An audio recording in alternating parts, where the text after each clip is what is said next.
On se barre. On se barre. On se barre.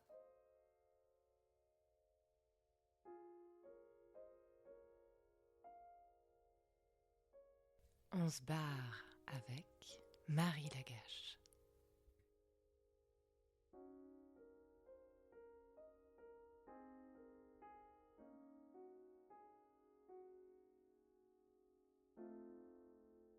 Jacques Prévert écrivait « Un seul oiseau est en cage et la liberté est en deuil ».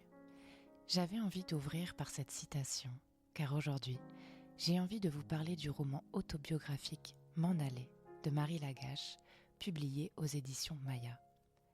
Il parle des violences conjugales qu'elle a subies avec son ex-compagnon. Elle aussi a été mise en cage. Rester, partir. Pourquoi on n'arrive pas à se barrer ? Qu'est-ce qui nous retient ?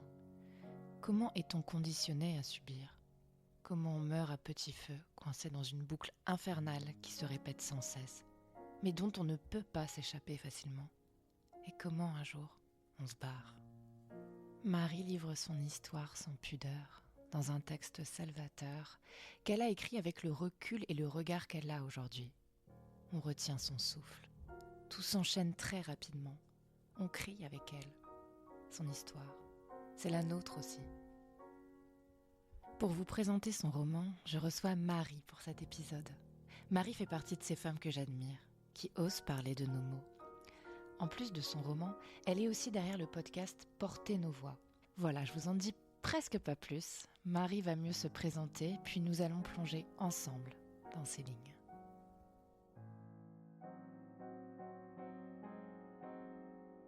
Je m'appelle Marie Lagache.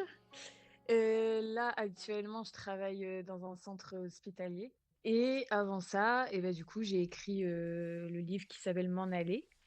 Parce que déjà, je ne travaillais pas, donc j'avais du temps un peu à utiliser. Et je voulais l'utiliser d'une bonne manière. Et j'ai eu l'idée de l'écrire en octobre. J'ai commencé à l'écrire en octobre 2024. Donc, ça faisait quelques mois que j'étais plus avec mon ex-compagnon, du coup. Donc, c'est la personne de qui je parle dans le livre. Et après, j'ai fait une pause parce que je suis tombée enceinte. Et malheureusement, j'ai fait une fausse couche à 3 mois de grossesse. Donc, pour un peu, on va dire, pas penser à autre chose, mais utiliser mon chagrin d'une meilleure façon, on va dire, j'ai repris l'écriture du livre. Et ça m'a fait du bien, du coup, de me concentrer sur autre chose que la perte du bébé. Et ça m'a permis aussi enfin, ça m'a servi de thérapie, du coup, de l'écrire. Parce que forcément, j'étais plongée dedans tous les jours, j'écrivais tous les jours, donc j'avais pas le temps de penser à autre chose, quoi. Et là, en début janvier, j'ai eu l'idée, du coup, de créer un podcast qui s'appelle Porter nos voix, qui est disponible sur un peu toutes les plateformes d'écoute, du coup, et qui parle de témoignages, un peu de santé mentale, mais c'est plus des témoignages. Et justement, j'ai fait un épisode sur l'après-violence conjugale, comment on s'en sort, ce qu'on peut mettre en place. Et j'ai fait aussi des épisodes sur la fausse couche que j'ai faite, et voilà. Et ça marche plutôt bien pour l'instant. J'ai pas mal d'écoutes et de retours, donc c'est cool. Et je sais pas si j'ai dit, mais j'ai 31 ans, du coup. J'ai pris 31 ans il y a pas longtemps. Là, du coup, tu reprends doucement le boulot parce que ça a été compliqué après l'histoire que tu as vécue de... Oui. De me relancer dans le travail, exactement, parce que quand j'étais avec mon ancien, enfin avec mon ex du coup, je travaillais, sauf que lui, il sortait tout le temps, la journée, il allait en ville, il rentrait dans des états pas possibles. Et moi, je partais au travail, j'étais pas sereine du tout, parce que je savais pas s'il allait être là le soir quand j'allais rentrer, parce qu'il m'harcelait toute la journée de messages pour être sûr que je parle à personne d'autre que lui. Si je parlais ne serait-ce que prendre ma pause cigarette avec un collègue, c'était la fin du monde. Alors que lui, il faisait bien pire, mais bon, ça, je l'ai su qu'après. Et là, pour une fois, vu que je suis dans une relation saine depuis un peu plus d'un an, forcément, le fait d'aller au travail et de savoir que quand je vais rentrer du travail, mon copain sera là, que lui-même est au travail la journée, c'est beaucoup plus cool d'aller bosser, justement. J'y vais avec un peu plus de... Enfin, je suis plus sereine quand je vais au travail, en fait. Et je suis contente d'y aller. Donc, je reprends tout doucement. Je reprends tout doucement. Je suis qu'en 11 heures pour l'instant. Après, ça va peut-être évoluer un peu, mais pour l'instant, 11 heures, c'est bien. Parce que ça faisait un peu plus de 2 ans que j'avais pas travaillé. Donc, pour reprendre comme ça, c'est très, très bien. Faire un petit contrat, pour le moment, c'est suffisant. Du coup, quand même, tu reprends quand même le travail avec ce livre que tu as appelé M'en aller, qui raconte ta Oui, propre histoire. M'en oui, aller aux éditions Maya. c'est ça. Comment c'est quoi comme type d'édition et comment tu réussis à te faire éditer? Enfin, ça se passe comment? Alors, les éditions Maya, c'est une maison d'édition qui fonctionne sur la base d'une campagne de précommande. Donc, il faut savoir que quand j'ai terminé d'écrire M'en aller, je l'ai imprimé 3 fois, je crois, pour le relire, parce que j'ai modifié pas mal de choses aussi. Et après, je l'ai envoyé à plein de maisons d'édition. Donc, même des grosses maisons d'édition connues et tout, bah, parce que je connaissais pas mal par rapport à tout ce qui est réseaux sociaux. Et en fait, je suis tombée du coup sur l'édition Maya. J'ai envoyé mon manuscrit. Ils m'ont répondu au bout de 3 semaines, il me semble, en me disant que bah voilà, mon manuscrit avait passé la première étape de sélection en fait, qu'un comité de lecture bah, allait le lire, allait découvrir un petit peu ce qu'il y avait dedans. Et ensuite, ils m'ont renvoyé un second mail 2 semaines après, 2 ou 3 semaines après encore, pour me dire que bah, pour eux, enfin, ça leur convenait, parce qu'ils ont une sélection témoignage, en fait. Ils ont une catégorie témoignage dans leur catalogue. Et donc, j'ai eu un premier appel avec la directrice de la maison d'édition. Donc, on a parlé pendant un peu plus d'une heure de mon témoignage, un petit peu de ce que j'avais vécu aussi, de pourquoi j'avais écrit le livre. Et ensuite, bah, moi, ça me convenait. Donc, elle m'a expliqué que j'allais recevoir un lien à distribuer un petit peu partout autour de moi, sur mes réseaux sociaux, etc., en expliquant bien qu'il y avait une campagne de précommande, que le but, c'était d'atteindre 990 euros, je crois, de précommande. Et en fait, à chaque palier, par exemple, à 25%, j'ai pu faire la création de la couverture, justement, avec la maison d'édition, avec les maquettistes. Donc, c'est moi qui ai dit que voilà, je voulais une femme de dos avec des ailes sur une plage, parce que ça représentait la liberté, du coup. Et après, bah, tout le monde autour de moi a participé. Tout le monde a mis un petit peu de l'argent, etc., pour que le livre puisse voir le jour. Et je crois début septembre 2025, j'avais atteint en fait les 990 euros. Donc ça faisait quelques mois déjà que la précommande, enfin la campagne de précommande avait commencé. Et puis bah du coup, c'était parti. Après, j'ai reçu les exemplaires. Enfin voilà, j'étais hyper fière d'ailleurs de les voir en vrai, parce que c'était l'aboutissement de 2 ans et demi de souffrance, on va dire. Donc c'était hyper gratifiant pour moi d'avoir. Bah, c'était mon rêve de toute façon, hein, d'avoir un livre publié. En fait, même dans une petite maison d'édition, c'était vraiment mon rêve. Et ensuite, bah, là, ils me contactent à peu près une fois par mois, pour me dire où est-ce qu'ils en sont aussi eux, de leur côté, au niveau de la promotion de mon livre. Moi, j'ai pu mettre un exemplaire à la médiathèque du coup de ma ville, à Lisieux. Et voilà, pour l'instant, j'ai que des bons retours, donc c'est cool, ça me rend fière de moi. Ton livre, on peut le Voilà. trouver où? Alors, on peut le trouver bah, sur le site des éditions Maya, du coup, en tapant soit juste édition Maya sur Internet, soit M'en aller avec Marie Lagache à côté. On peut le trouver sur les librairies, sur les sites des librairies, en fait. Il faut juste le taper. Et alors, je sais qu'il y a des librairies sur Paris, surtout, qui l'ont en stock. Et d'autres librairies, c'est sur commande, en fait, tout simplement. Il suffit juste de taper M'en aller Marie Lagache sur Internet, sur le moteur de recherche.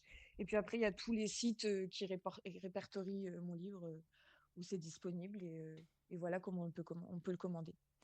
Alors, dans ce livre, tu as choisi d'écrire ton récit au passé et aussi tes constatations de maintenant. Oui. Tes constatations aussi ont un peu au fur et à mesure. Enfin, il y a vraiment une mise en parallèle, en fait, finalement. Mmh. Pourquoi tu as décidé euh, ce choix-là, en fait, ce choix éditorial de confronter passé et présent? Bah, parce que, là, avec du recul, cette histoire-là, c'est une histoire qui fait partie du passé, justement. Au début, je l'avais écrit au présent, sauf qu'en fait, c'était trop réel pour moi. Enfin, j'avais vraiment l'impression d'être encore, dans cette relation-là et c'est quelque chose que je ne voulais plus parce que ça m'avait déjà fait trop souffrir, auparavant et je me suis dit: «En l'écrivant au passé, ça va me permettre aussi de me détacher un petit peu» parce que quand j'ai commencé à l'écrire en octobre, donc j'avais écrit au présent et moi, je voyais ça avait beaucoup d'impact, sur ma vie de tous les jours. Parce que je me replongeais trop en fait dans les scènes, que j'avais vécues. Je faisais des cauchemars et tout ça et ça me faisait plus de mal qu'autre chose en fait de l'écrire et en l'écrivant au passé, c'était comme si, j'écrivais quelque chose qui s'était passé il y a super longtemps en fait, alors que c'était pas si ancien que ça. Mais, surtout il y a des moments, dans le livre où, je fais des constatations et cetera pour, aussi prévenir les personnes qui ont vécu ce genre de choses que, bah, voilà, c'est normal de penser ça, c'est normal de se sentir, de telle façon ou enfin, voilà, je voulais vraiment, pouvoir, faire comprendre aux personnes que quand on vit, une relation où on subit des violences conjugales, c'est normal de se sentir coupable, c'est normal de se poser des questions, de penser qu'on est folle en fait, parce que clairement moi c'était ça, hein et c'est pour ça que je l'ai écrit aussi. C'est vraiment pour ouvrir les yeux, pour que tout le monde, bah, puisse comprendre un petit peu, ce que c'est, d'être dans une relation violente. Parce que tant qu'on l'a pas vécu, je pense qu'on peut pas se mettre à la place, de la personne qui l'a vécu tout simplement. Mmh. Du coup, là, je vais commencer par attaquer un petit peu ce que tu dis chapitre par chapitre. On commence avec ton chapitre 1. Et pour moi, dès les premières phrases, on comprend tes fragilités quand tu le rencontres, on cerne pourquoi toi, tu vas être sa proie, parce que toi, Oui. finalement, il pourra te conditionner. On comprend qu'il voit tes failles, qu'il va pouvoir jouer finalement, qu'il ne va pas te choisir au hasard en fait, il te cerne, donc il va pouvoir mettre en place son plan pour t'avoir. Tu dis... je vivais en Vendée, menais une vie assez tranquille et sortais d'une longue relation qui m'avait laissé pas mal de cicatrices, donc j'étais complètement fermée à retomber amoureuse. Et à cette époque, j'étais très fragile psychologiquement. J'avais besoin de faire de nouvelles connaissances et surtout de penser à moi et non plus à mon ex. Ça montre que c'est important aussi de faire un chemin vers la réparation, sa propre réparation avant d'enchaîner finalement Mmh. une nouvelle relation. Oui, parce que de toute façon, il a vu, dès le départ, enfin quand on s'est rencontrés, il a vu que j'étais, hyper fragile, psychologiquement, que, bah, j'étais très fatiguée aussi, enfin voilà, il y avait pas grand-chose qui se passait de bien, dans ma vie et il l'a vu tout de suite parce qu'il s'est et ça je le dis aussi de façon dans mon livre, il s'est occupé de moi, le premier soir où je l'ai vu. Du coup, on a passé la soirée ensemble avec d'autres personnes, mais il s'est occupé de moi, comme si, j'étais, déjà presque, sa copine, en fait. Enfin, Mm. il a pris soin de moi et tout et parce qu'il a vu que j'étais réceptive. Il a vu que c'était pas quelque chose dont j'avais l'habitude, qu'on s'occupe de moi, justement et il en a profité et c'est comme ça que ça s'est lancé, de toute façon et c'est pour ça, après aussi, que moi, je suis très vite tombée amoureuse de lui parce que je suis très vite tombée dans une dépendance, en fait, envers lui, hein, Mm. dès Et, le départ, hein, donc Mhm. Et là, en fait, ouais, ça se sent, tu craques pour lui, tu décris ce qui nous attire vers eux finalement. Lorsqu'on oui. était arrivé sur place, j'avais immédiatement remarqué Kenny. Pas de par son physique, mais plutôt de ce qu'il dégageait quand il parlait. Il avait un charme Mmh. incroyable, semblait être quelqu'un de bienveillant et sain. Et surtout, il s'était immédiatement intéressé à moi. Je crois que c'est notre première discussion qui m'avait fait chavirer. Et tu ajoutes même, je lui avais expliqué ma situation sans trop rentrer dans les détails et avait remarqué qu'il semblait intéressé par ce que je lui racontais.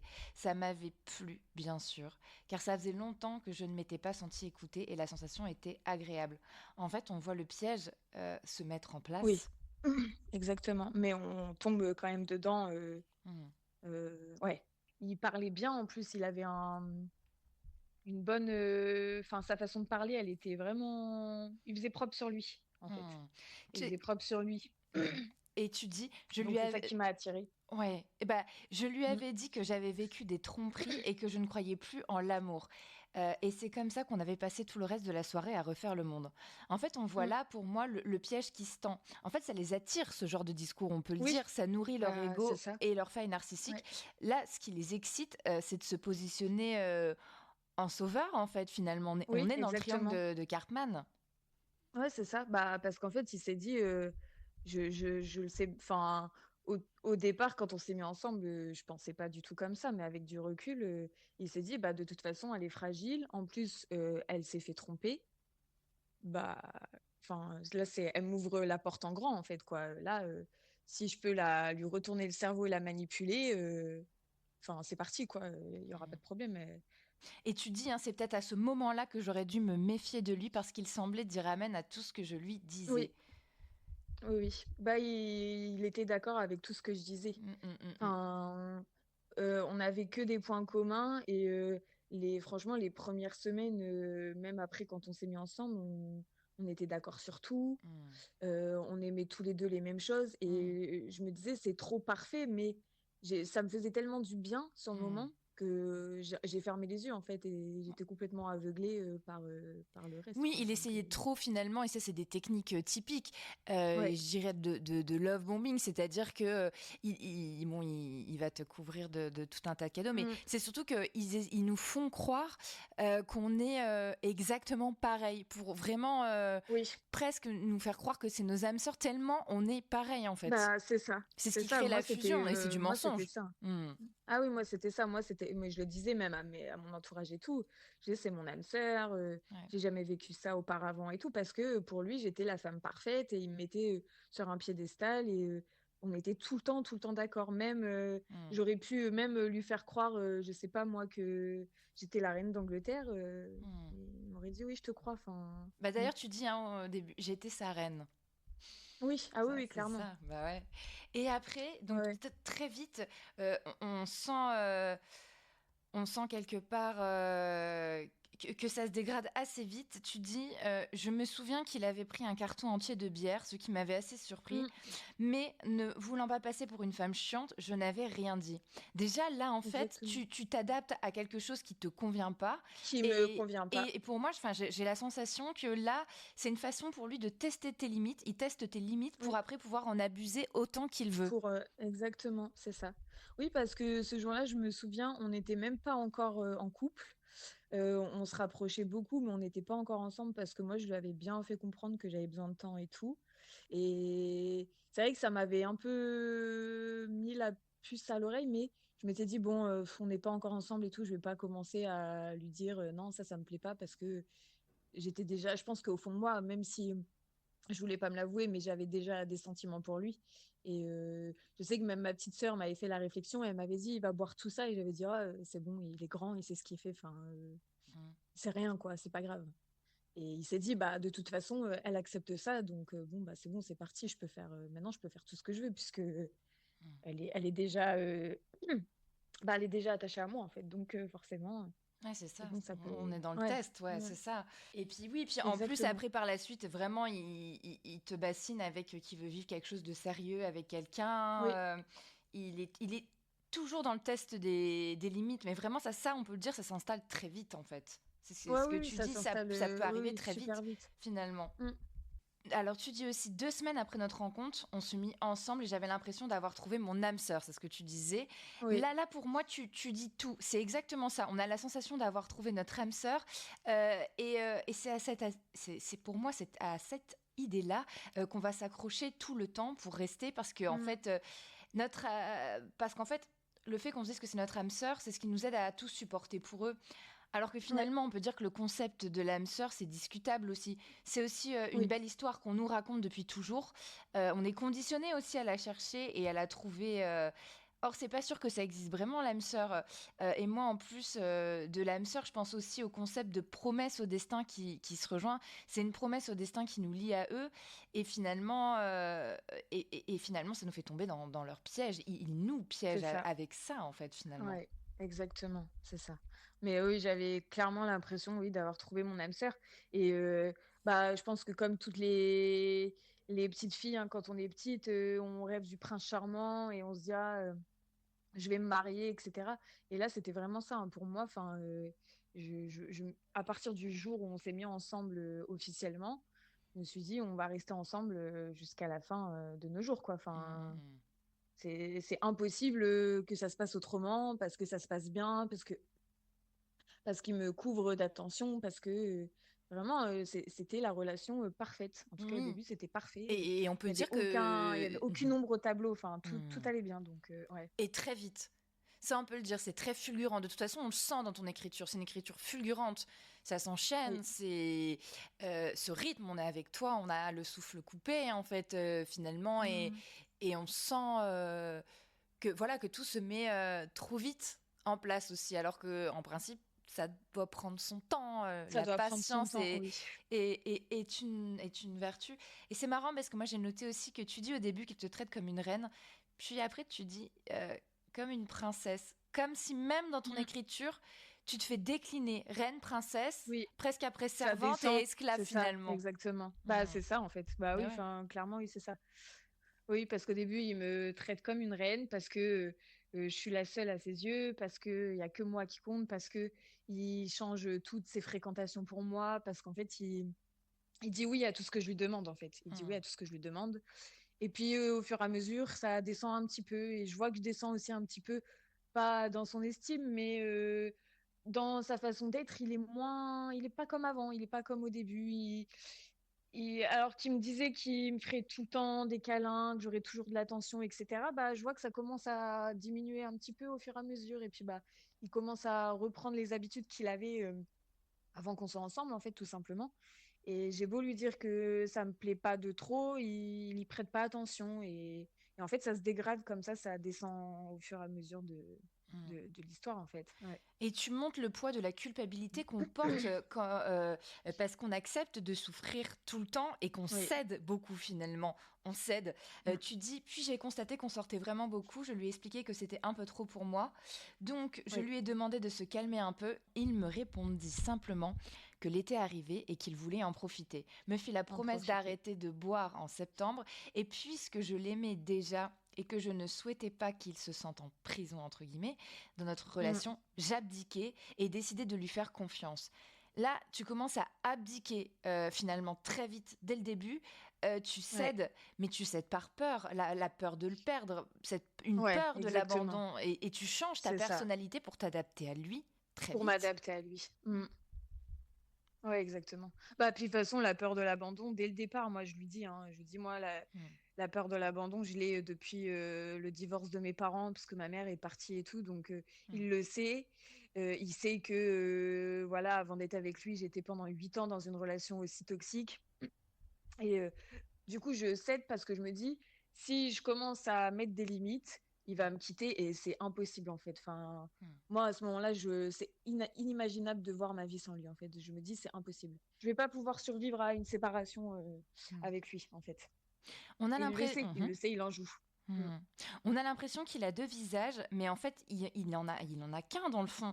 Il en a qu'un, Mais oui. son faux visage, celui de l'homme idéal, c'est celui-là qui te tient en prison dès le début. Et tu Exactement. sais, je pense qu'on se raconte toutes des histoires. On refuse la vérité parce que elle est trop dure à accepter ou à voir Mm. dès le début, parce que là, on est au début, il tâte le terrain, il voit tout ce qu'il peut faire pour te faire céder et te C'est ça. conditionner au fur et à mesure.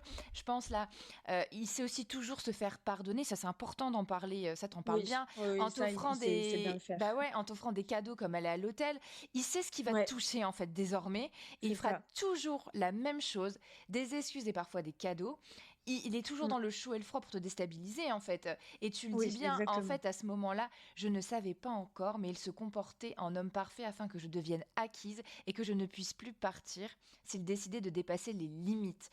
C'est comme un jeu pour lui, il soufflait le chaud et le froid, se comportait tantôt comme le plus gros des cons et le lendemain comme si j'étais sa reine. La prunelle de ses yeux, celle qu'il ne f- a- il ne ferait jamais de mal. Et ça fonctionnait car je lui pardonnais tout et était déjà complètement sous son emprise alors que nous étions ensemble que depuis un mois. Et tu montres que l'emprise et le contrôle peuvent effectivement se mettre en place très très vite, tout comme les violences. Et c'est important de le souligner, comme l'effacement de soi-même arrive très vite. Et comme leur jeu, c'est ça en fait. C'est ça. C'est le chaud et froid en fait. Ah oui, exactement. De toute façon, oui, il savait très bien comment se faire pardonner. Il savait que même, je sais qu'il y a des fois où il sortait et bah moi, ça me faisait du mal. Je voulais pas forcément qu'il parte et tout. Il le faisait quand même. Et quand il rentrait, il se mettait même à pleurer. Enfin, moi, je le revois encore dans sa baignoire en train de pleurer et de me dire ah désolé, je suis qu'une merde et tout, parce qu'il savait que ça allait m'atteindre et que en me disant ça, bah j'allais passer l'éponge en fait. Enfin. Et c'était vraiment ouais, chaud-froid tout le temps, tout le temps, tout le temps. Mm, Ce qui fait que j'étais complètement, émotionnellement, j'étais complètement instable du coup. mm. Parce que bah, je pouvais pas avoir de stabilité émotionnelle, sachant que un coup, il allait dans mon sens. Et puis bah, quand il faisait des choses qui me déplaisaient, j'avais beau lui dire que j'étais pas d'accord, il le faisait quand même. Mais voilà, après, il savait se faire pardonner, il m'emmenait à l'hôtel ou il m'achetait des vêtements. Enfin voilà, il faisait toujours en sorte que je puisse me dire, ok, bon, c'est pas grave, c'est pas dramatique. Enfin voilà, ça va changer. Et ça a été comme ça tout le temps, en fait, toute la Mm. relation où je me disais qu'il allait changer et puis finalement, il changeait pas, quoi. Et il commence les premières menaces physiques très vite aussi lors d'une soirée par la Oui. suite. Il cherche encore une fois comment il va pouvoir te dominer, mais surtout Mm. là, il dégoupille juste parce que tu ris, parce qu'il s'est endormi et Oui. il l'entend. Et parce que là, tu touches à son ego, à sa faille narcissique, je pense. Ouais. Il te révèle progressivement finalement son vrai visage. Et C'est après, ça. il te joue la même comédie, mais tout le temps. Euh, et, euh, et voilà, il te montre qu'on ne doit pas toucher à son ego, qu'il ne supporte Mm. pas la frustration. Et toi, bah, tu as un grand cœur, tu cherches à l'excuser car tu sais qu'il a un passé compliqué. Il sait qu'il Oui. peut jouer sur ta corde à toi du sauveur, et tu as besoin de rester. Et ça, c'est normal, il faut le dire, dans le fond, parce que tu t'accroches à l'espoir du changement tout le temps et tu penses que c'est Mm. à toi de le sauver. Et tu racontes Ouais. l'histoire, son histoire à lui de l'enfant martyr. Voilà, c'était pour te rassurer, pour ne pas voir qu'il est mauvais, parce que c'est pas possible. C'est ça. Cette vérité, en fait, à ce moment-là, tu es pas prête à l'encaisser, et du coup, pour moi, c'est pas de ta faute, c'est trop tôt, parce que tu crois l'aimer, et surtout, tu as le cerveau qui Mm. commence à être complètement lavé par lui, Ah oui, oui, complètement. parce que je pense que et on est toutes passées par là. Ça paraît pas possible. C'est trop gros, en fait, puisque pour toi, tu penses qu'il a un bon fond. T'as vu un beau visage, donc tu t'accroches à ça Mm. pour te rassurer. Tu t'accroches, Tu as ouais. besoin de lui trouver des excuses, parce que c'est dur aussi de se dire qu'on aime, ou en tout cas qu'on croit aimer la mauvaise personne. Et on Mm. est aussi conditionné, je pense, par la société à aimer des bad boys, des mecs Ouais, c'est ça, torturés. C'est un exactement. côté romantique, hein. Et Oui, toi, oui, bah oui. c'est ça. Et toi, pendant ce temps-là, bah, tu apprends à cohabiter avec la peur, cette peur qui va, qui va te dire, mais en fait, tais-toi. Tu disais, il réglait tous les problèmes par la violence.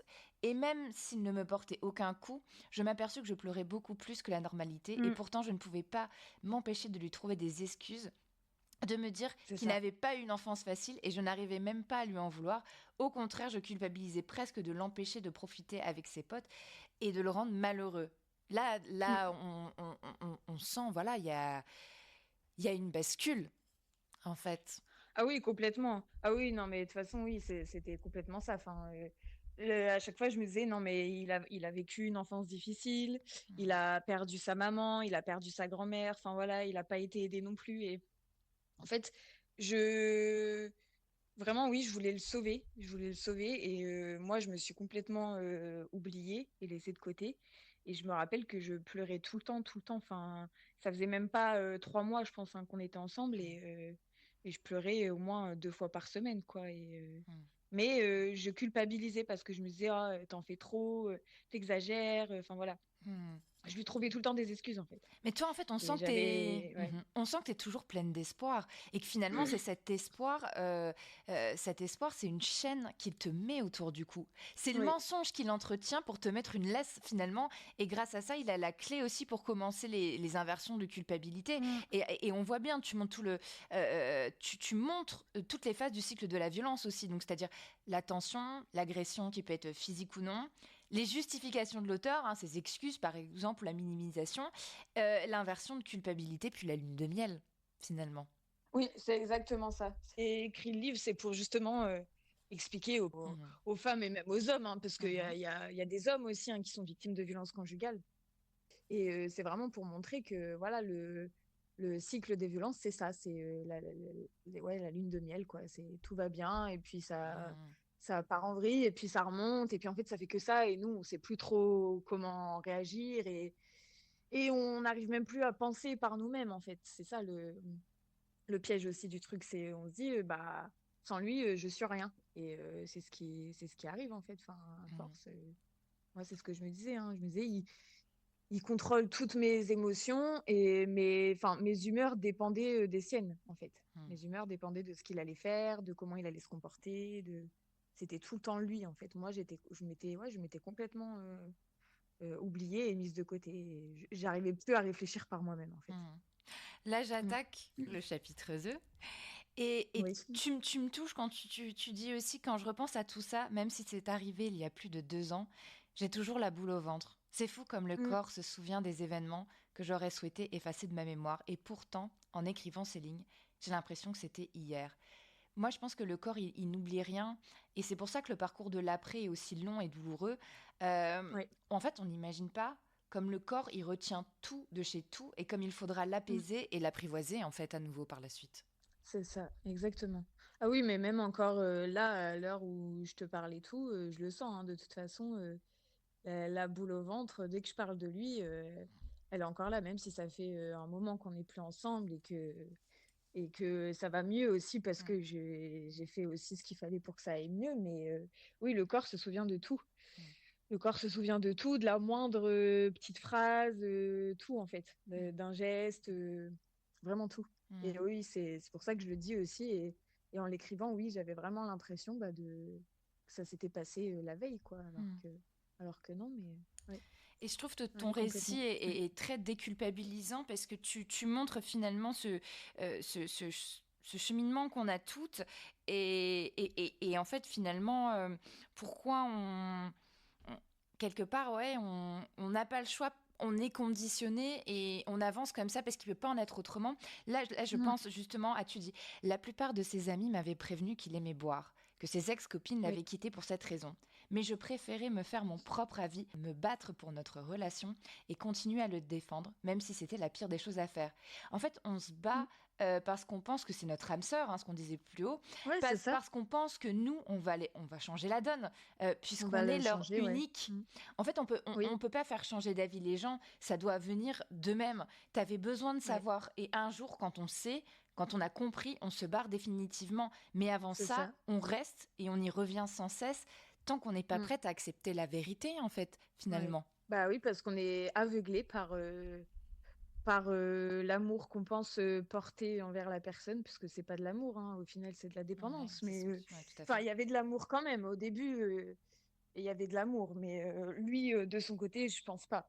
Mais moi, je sais que oui, il y avait beaucoup d'amour envers lui au début, et puis après, ça se transforme en dépendance affective et c'est comme un poison en fait. Finalement, c'est une addiction, hein. Oui, C'est une oui. addiction C'est un lavage de dont on n'arrive cerveau. pas à se défaire. Mhm. Ouais, c'est ça. C'est comme quelqu'un qui est complètement accro aux drogues et tout. Bah là, c'est pareil. Ouais, C'est puis pareil. tu as ça et du coup tu veux être sa femme parfaite, hein, c'est ce que tu dis. Ouais. Oui, oui, exactement. L'amour que Mm. je lui portais dépassait toute raison. Je n'arrivais pas à m'imaginer le quitter de peur que la situation s'empire et surtout parce que dès que j'envisageais un avenir sans lui, mon cœur se brisait.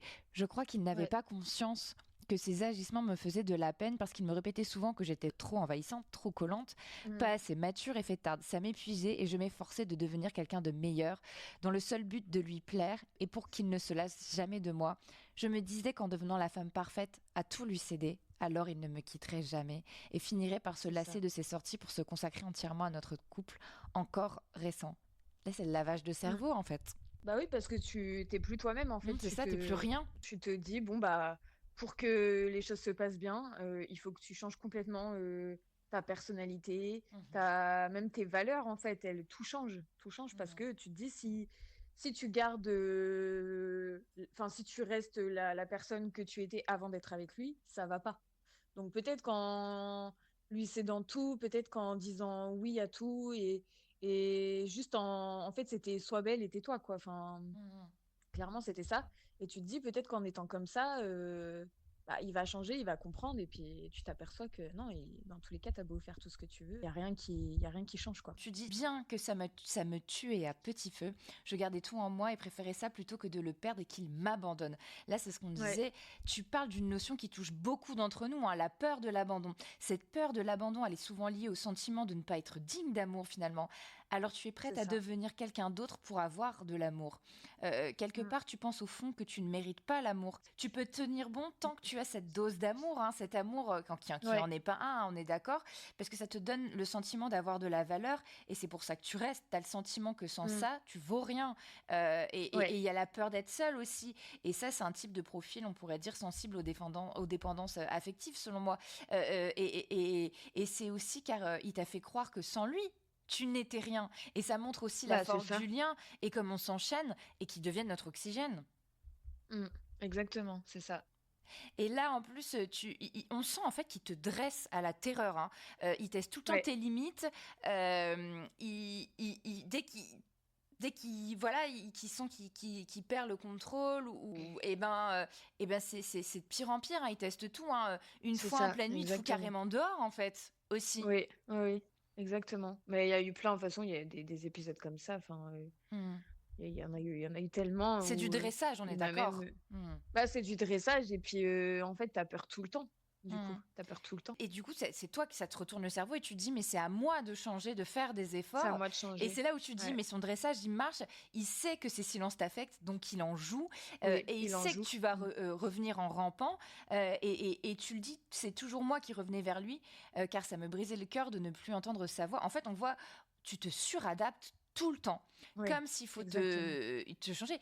T'es plus toi, en fait. Donc, comme t'es plus Ah toi, non, tu non, peux non, plus avoir complètement. cette capacité de discernement. C'est ça, exactement. Bah, t'es plus toi, tu t'excuses même quand c'est pas de ta faute, Ouais. tu t'excuses quand même. Et puis tu culpabilises tout le temps, Hmm. tout le temps, même quand t'as rien fait. Et en fait, il a beau être mauvais avec toi, t'insulter, enfin faire tout ce qu'il faisait, tu pardonnes tout le temps en fait parce que et puis tu penses que t'es folle en fait. Tu dis ben s'il est comme ça, c'est parce que il y a quelque chose chez moi qui va pas et que c'est à moi Hmm. de changer et pas à lui en fait finalement. Mm, mm. C'est vraiment ça, c'est du dressage, ouais, exactement, c'est ça. Et du coup, on attaque ce chapitre 3 et on continue effectivement. Quoi.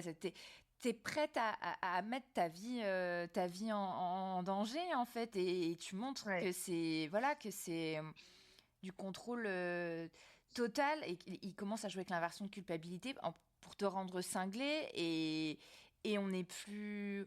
On, on n'est plus soi en fait, Non. c'est un état où on peut plus réfléchir et même après tu dis j'étais tellement sous son emprise que rien ni personne n'est en capacité de me faire ouvrir les yeux. C'est C'est bien ça. de rappeler parce que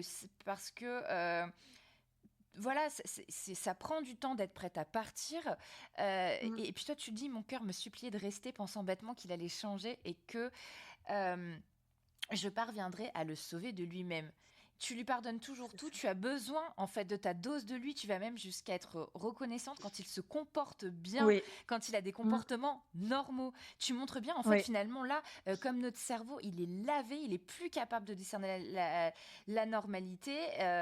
Et vraiment, il te fait alterner les rôles du triangle de Cartman, hein, qui je rappelle, sauveur, victime, bourreau. Et ça, c'est ce qu'on vit toutes. Tu passes ton temps Ouais. à te rassurer, tu vis pour l'espoir. La violence devient finalement ta Mm. normalité et il sait Ouais, te c'est ça. donner des miettes pour pas que tu t'en ailles. Et on est toutes comme ça, en Exactement. fait, finalement. On C'est est ça. des Non, esclaves. bah c'est. Ouais, c'est ça, exactement. C'est ça. Parce que ouais, dès qu'il se comportait normalement, on va dire, Hmm, bah, enfin, moi, limite, je disais, ah, merci ouais, d'avoir fait ça, merci de pas être hmm, sorti, merci. Et en fait, non, ouais, c'est pas, enfin, c'est juste pas normal de ouais. remercier quelqu'un de se comporter normalement, en Oui, fait. c'est ça. Et en plus, tu dis quelque chose qui m'est arrivé, mais vraiment mot pour mot. Tu dis, il suffisait qu'il me sorte des phrases telles que t'es la femme de ma vie ou on va faire un enfant ensemble pour que je Mm, retombe dans son piège. Et pour moi, c'est c'est un ça. piège typique. Moi, il me disait tout le temps, tu es la femme de ma vie, tu es la femme de ma vie, la dernière femme de ma vie et la mère de mes enfants. Oui, bah voilà, C'est c'est ça. typique, hein. J'ai l'impression que ils se connaissent pas, mais ils utilisent tous Mais ils les mêmes utilisent mots en tous les fait. mêmes, ouais, bah parce qu'ils savent que ces mots-là, c'est des mots qui vont nous toucher, nous, en tant que Hmm. femmes. Et puis, quand t'es amoureuse, quand la personne que t'aimes te dit que t'es la future mère de ses enfants, que t'es la Ouais. femme de sa vie, que il a jamais connu ça et tout, bah toi, en fait, tu fonces, quoi. Tu dis, Ouais. bon, bah c'est trop bien, enfin. Et, Et puis, bah, et, il et, sait que ça marche, Mhm. donc. Et on sent que toi, tu es coincé dans la même boucle qui se répète toujours sans cesse. Mm, On est usé avec toi. Tu as des nouvelles douleurs physiques, ouais, ton sommeil devient chaotique et tu restes. Et tu dis à plusieurs reprises, je me suis demandé comment tout ça allait finir. Comment est-ce que je faisais pour ouais. supporter et ne pas trouver la force de le quitter parce que je sentais bien que mes limites étaient presque atteintes et que si je ne Mm, réagissais pas très vite, alors les dégâts seraient énormes. Je pense que tu dis quelque chose aussi qu'on vit toutes. Tu tiens parce que la limite, elle n'est pas atteinte. Parce que nous, en fait, finalement, euh, limite égale danger pour nous. En fait, ouais, c'est ça. et c'est ça, en fait. Je pense que on ne sait pas, et ils le savent, et ils nous conditionnent aussi à pas à avoir de limites. Et on tient parce qu'en fait, on se dit non, mais là, la limite, elle n'est pas atteinte.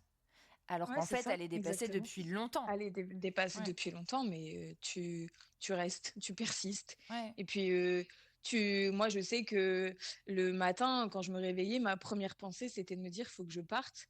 Et puis, bah, en fait, tu le vois et tu dis, bah non, en fait, jamais de la vie. Enfin, c'est impossible de le quitter, quoi. Mm, Même mm, si au fond de toi, tu le sais. Et je faisais même des cauchemars et tout, où je faisais même des rêves où je le quittais et que tout allait bien dans ma vie. Mais dès que tu vois la personne, tout ça, tu l'oublies. Enfin, mm. t'arrives pas en fait à te dire, faut que je parte, quoi. Et tu préfères te Mm. laisser mourir que de le quitter, en fait. Et là, on passe au chapitre 4. Et du coup, toi, tu t'oublies tellement que tu sais, toi, tu dis, je pensais qu'accepter tous ses travers lui ferait ouvrir les yeux et qu'il arrêterait de me faire si mal. Je me disais, si tu pars, il sera seul, il se sentira abandonné et ce sera Mm. encore pire. Encore pire. Ouais, exactement. C'est son bonheur, il est Mm. avant le tien, en fait. Ouais, bah complètement. De toute façon, toi, ton bonheur, tu t'y penses même pas, hein. C'est lui et il passe avant tout et tout le monde, en fait. Mm, Il passe même avant, enfin moi en tout cas, dans mon cas, il passait même avant ma famille, vraiment avant tout le monde. Enfin, mm, c'était d'abord lui et les ouais, autres après. Et puis moi, j'existais pas. Enfin, je me mm, mettais complètement en retrait. Et puis de toute façon, il me le disait, mais si tu me quittes, moi je vais être trop malheureux ouais, et je t'aime trop. Ou alors il te menace de se suicider. Donc c'est ça. toi, tu te dis, ben, tu peux pas le Typique. quitter parce que, Mm, ouais, c'est enfin, typique. en fait, tu te dis que tu vas avoir un meurtre sur la conscience et tu peux pas vivre avec ça. Mm, Bah, du coup, tu restes, en fait, tu restes et puis, bah, mm, tu mm. t'espères que ça va changer, quoi. Mm. Et ce qui est fou et ce qui est vrai, si tu dis c'était épuisant, je n'avais aucune issue pour m'en sortir et même si j'avais conscience de tous les dégâts que ça me causait, je les mettais sous le tapis, préférant sauver mon couple. En fait, c'est Ouais. viscéral et c'est important ce que tu dis là, parce qu'on conscientise à un moment donné que ça va pas du tout, mais on n'y peut rien. Parce qu'en fait, Mm. on est conditionné, on est véritablement Ouais, des on est esclaves. C'est conditionné, c'est ça. viscéral, on peut pas en fait. C'est presque une forme de mort en fait. Si Ouais, on c'est peut ça. pas s'en Mm. aller, on a conscience. Et ça, c'est compliqué à expliquer. Mais ça, tu le dis bien dans cette partie, c'est important. On a conscience, mais en fait, on est paralysé par la peur, Ouais. par l'amour, parce qu'on est persuadé que c'est de l'amour. Et si on se Mm. dit pas que c'est de l'amour, qu'on subit tout ça et que c'est pas de l'amour, parce qu'on pense que c'est qu'on subit ça, mais c'est de l'amour, donc c'est romanesque. Et c'est pour ça Ouais, qu'on c'est reste. ça. Mm. Alors que pas du tout. Et peut-être que si on se disait, mais en fait, c'est pas de l'amour, peut-être qu'on supporterait peut-être pas tout Moins. ça. Bah, pas Et, tout ça, oui, c'est sûr. mais c'est viscéral, on n'y peut rien et tu le dis bien, c'est dans nos tripes. Et c'est aussi cet espoir en fait. En fait, c'est, on peut pas faire autrement parce qu'ils nous ont dressés, comme on disait. Ouais, c'est ça. Et puis Ouais, c'est un cercle vicieux. on est leur jouet et puis ils sont d'une jalousie maladive. Hein, t'en parles hein, Ouais. d'un moment donné, tu ris avec ton chef et il Ah vrille, hein, en oui, fait. ouais. Ah, parce que Ouais, finalement, il perd le contrôle sur toi. ouais, Si c'est un ça, parce autre que te fait rire, c'est une question de contrôle.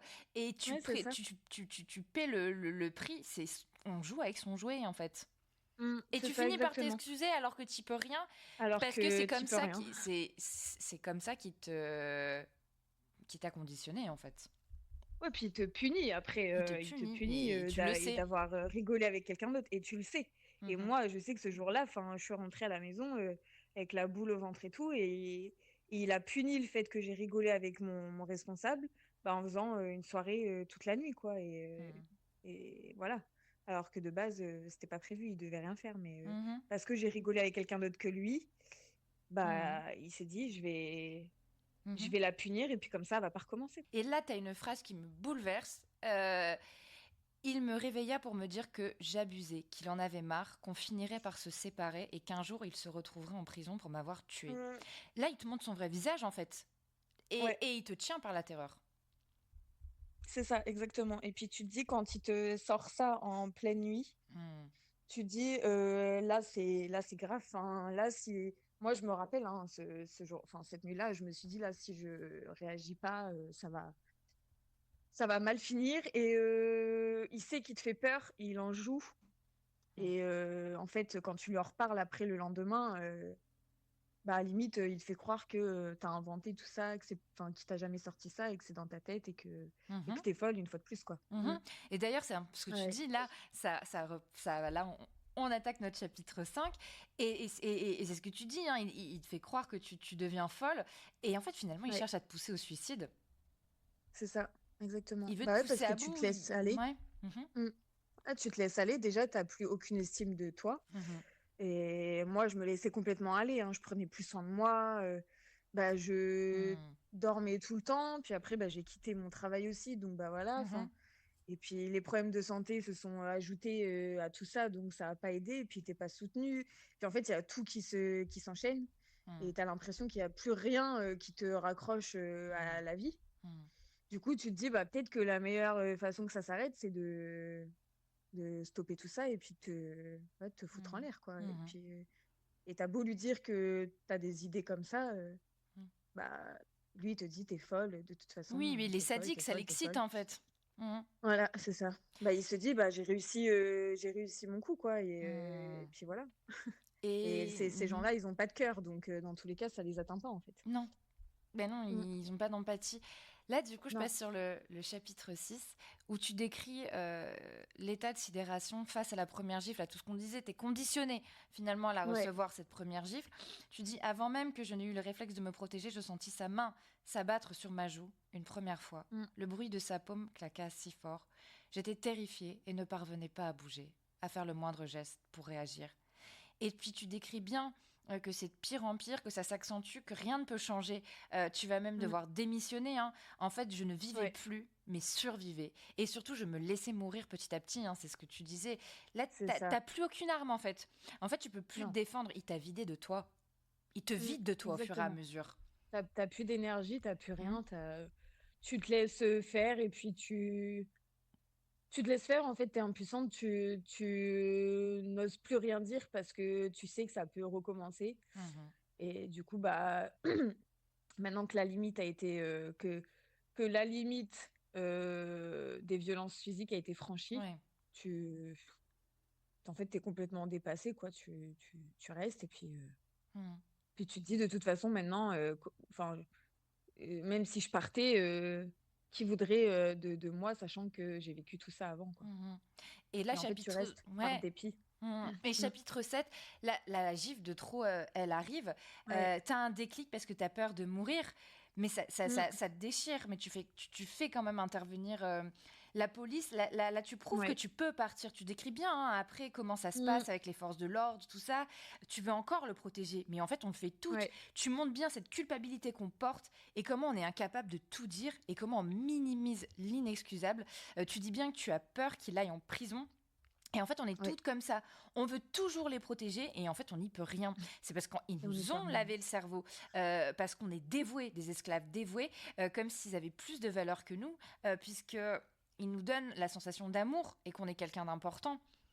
Et, C'est ça, euh, exactement. et après le commissariat, donc tu prends la fuite, hein, tu Mmh. expliques comme c'est dur de tenir bon. Comme l'emprise, elle est Ah toujours oui. là malgré le départ et la distance, et la Mmh. culpabilité aussi.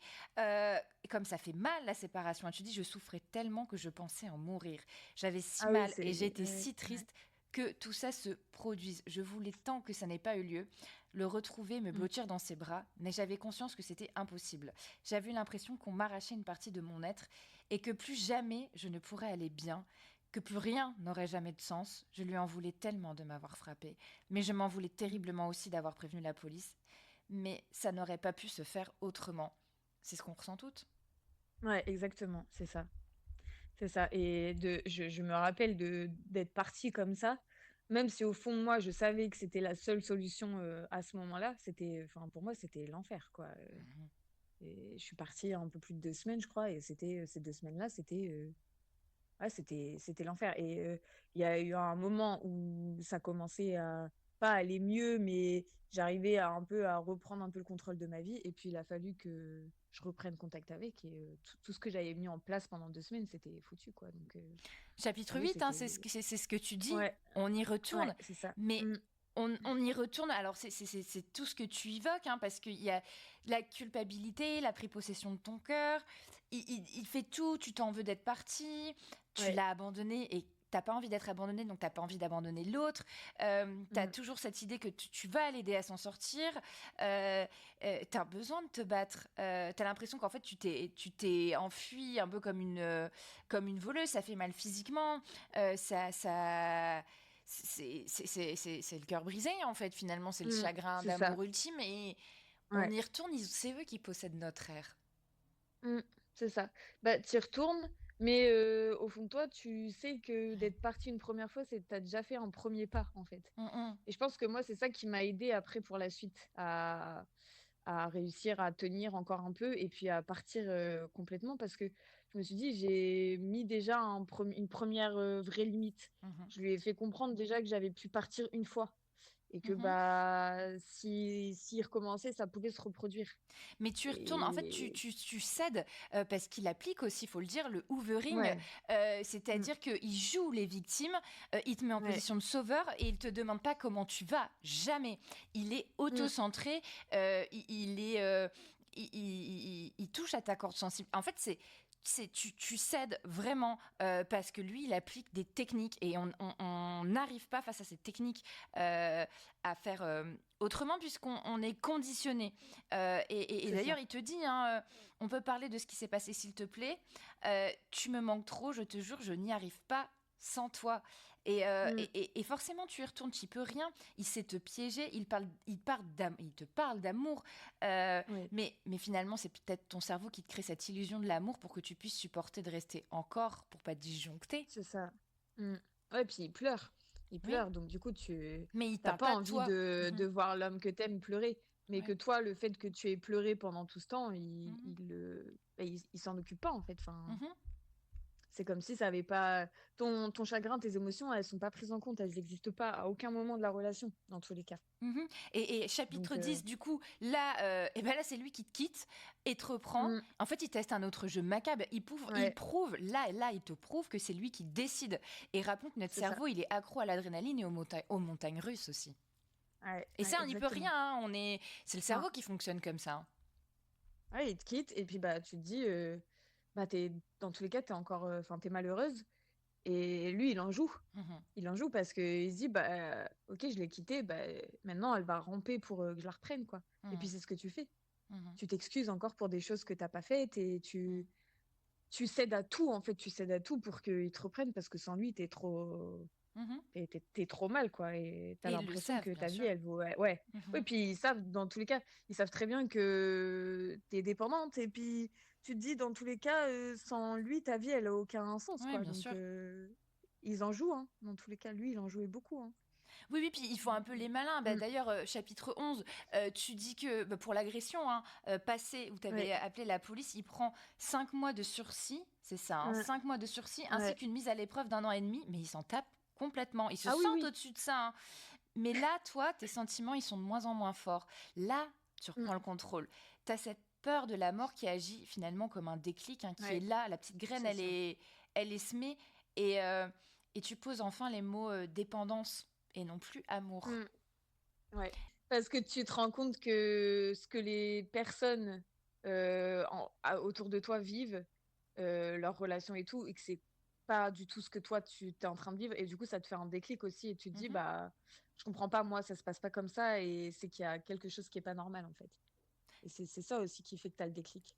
Il y a ce bon moment qui arrive quand on est prête. En fait, quand on a compris, finalement, quand on tombe amoureuse de soi, presque, quand on commence à Mm. s'aimer peut-être soi, en fait, finalement, c'est peut-être le cœur qui nous dit ça. Mais il fait tout hein, pour après te remettre une chaîne, hein. Il veut Ouais. te faire un enfant. Mm. Et ils veulent tous nous faire un enfant pour nous enchaîner à eux. Ouais. Bah, pour nous enchaîner à Ouais. eux, c'est ça. Mhm. Et du coup, il y a un moment donné, voilà, on vit ton départ, on sent toute ton énergie. Et puis après, dans l'épilogue, tu expliques la difficulté à se remettre avec quelqu'un Mm. et tout ce qui se joue. Ouais. Bah ouais, parce que quand tu quittes une relation comme ça, déjà, tu as peur de retomber sur une personne qui va te faire du mal. Et tu poses tes limites dès le départ, en fait. Et moi, mon copain, je lui ai dit, moi, le moindre manque de respect ou quoi, ça passera pas. Enfin, c'est impossible. Et tu as peur. Et puis aussi, tu as peur de faire un peu subir tes traumatismes à la personne avec qui tu vas te mettre. Et en fait, tu même plus d'estime de toi, tu plus confiance en toi. Enfin, tu réapprends à vivre. Du coup, c'est ça. Tu réapprends, t'apprends à vivre, en fait, tout simplement. Et c'est compliqué. Mais après, avec le temps, ça se met en place tout doucement et ça fonctionne. Et là, tu décides de porter plainte. Porter plainte, ça t'a aidé. Ça m'a aidé, oui, parce que j'ai pu enfin expliquer du coup au niveau de la justice tout ce que j'avais vécu. Et ça m'a pas aidé dans le sens où il a fallu tout réexpliquer pendant plus de 3 heures. Donc ça, c'était un peu compliqué. Et maintenant, ça fait plus d'1 an que j'ai porté plainte. L'enquête est tout juste en cours là depuis quelques semaines, mais sans que enfin, j'en sais pas plus quoi. Donc ça m'a pas aidé dans le sens où pour l'instant je suis toujours pas reconnue en tant que victime et que lui vit toujours sa vie tranquillement. Hmm. Donc non, ça m'a pas aidé de ce côté-là, mais je sais que la justice finira par faire son travail Hmm. et dans tous les cas je suis patiente Hmm.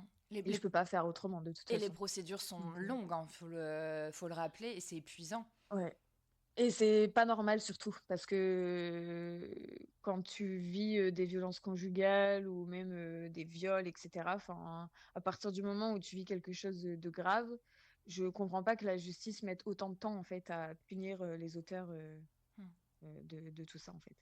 Mais encore une fois, quand tu appelles le commissariat, ils te font bien comprendre que c'est pas une affaire qui est urgente, que dans tous les cas, vous habitez plus dans la même ville, donc que t'es pas en danger et que il faut attendre. Voilà.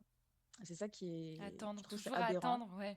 Eh à ben, avoir. écoute, moi je te remercie pour Bah, c'est cette moi qui te remercie. interview. Est-ce qu'il y a quelque chose que tu voudrais ajouter pour finir? Bah écoute, la seule chose que je peux ajouter, c'est j'espère que déjà mon livre, ça va aider les personnes qui ont vécu ou même qui vivent ce genre de choses. Parce que moi, je sais que ça m'aurait bien aidé d'avoir ce genre de témoignage. Ça m'aurait peut-être pas aidé à partir, mais en tout cas, ça m'aurait peut-être un peu ouvert les yeux. Et puis, bah, j'espère aussi que l'interview, là, ça va faire ouvrir un peu les yeux, même aux hommes, hein, parce que tu as des hommes, quand il s'agit de violence conjugale, pour eux, c'est bon, tu l'as cherché. Mais non, en fait, il y a aucun, il y a rien qui justifie le fait d'être violent, en fait. Donc, Mm. j'espère que ça va juste permettre que tout le monde puisse ouvrir les yeux sur ce qui se passe. Et il y a tellement de femmes qui meurent en plus sous les coups de leurs compagnons ou de leur ex-conjoint et tout que il faut que ça s'arrête, quoi. Il faut que ça s'arrête et il faut que la peur, elle change de camp. C'est comme je dis Mm. à la fin du livre, dans tous les cas, il faut que ça change et il faut que les choses, elles bougent et que la justice mette de plus en plus de choses en place aussi pour que les auteurs de ces violences soient punis.